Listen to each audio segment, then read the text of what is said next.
CITU സ്ഥാപക ദിനത്തോടനുബന്ധിച്ച് CITU Mannarkkad division committee രക്തദാന ക്യാമ്പ് സംഘടിപ്പിച്ചു. മണ്ണാർക്കാട് താലൂക്ക് ആശുപത്രിയിൽ നടന്ന രക്തദാന camp CITU division secretary KP Masood ഉദ്ഘാടനം ചെയ്തു. രോഗികളെ ഭീകരമായ രോഗം പിടിപെട്ട് രക്തം കൊടുക്കാൻ പോലും വഴിയില്ലാത്ത ഒരവസ്ഥ നിലനിൽക്കാൻ പാടില്ല.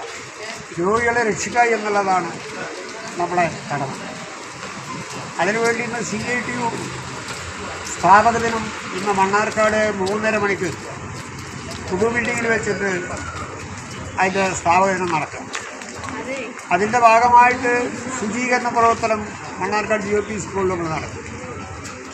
കേരളത്തിൽ ഒറ്റയ്ക്ക് ഇത് 1970 രൂപീകരിക്കപ്പെട്ട CITU ആ സംഘടന തൊഴിലാളി പ്രസ്ഥാനത്തിനെ കെട്ടിപ്പടുത്ത് അതിൻ്റെ പ്രവർത്തനങ്ങളും അവർക്കുള്ള മോചനങ്ങളും നേടിക്കൊടുത്ത് വലിയ പ്രസ്ഥാനമായി മാറി. ആ പ്രസ്ഥാനത്തിൻ്റെ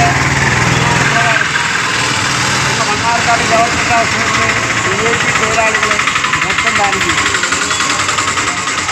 അത് നമ്മളെ ഈ തൊഴിലാളികളെ ഈ രക്തദാനം ചെയ്യുമ്പോൾ അനവധി പാവപ്പെട്ട രോഗികൾ ഈ ഗവൺമെൻറ് ആശുപത്രി തന്നെ ഒരു നേരത്തെ രക്തത്തിന് വേണ്ടി പുറത്തു പോലും പോകാൻ കഴിയാത്തൊരവസ്ഥയിൽ നിൽക്കുമ്പോൾ ഭീകരമായ രോഗങ്ങളെ രക്ഷിക്കാൻ ആ രോഗികളെ രക്ഷിക്കാൻ വേണ്ടി CITU തീരുമാനിച്ചിരിക്കുകയാണ്.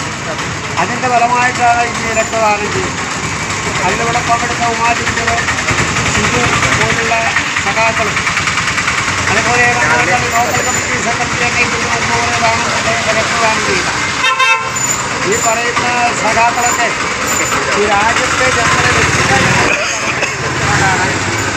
ഇന്ന് ഇത് തീരുമാനിച്ചിട്ടുള്ളത്. അതുകൊണ്ട് ഇന്നത്തെ രക്തദാന ചടങ്ങ് ഇവിടെ CITU സെക്രട്ടറി എന്നുള്ളത് ഉദ്ഘാടനം. CITU നേതാക്കളായ Hakeem Mannarkkad, KP Jayaraj, Sundaran, Uma teacher, Ajeesh master, Sindhu teacher, Shiju, Neenu, Shoukath, Krishnadasan എന്നിവർ പങ്കെടുത്തു.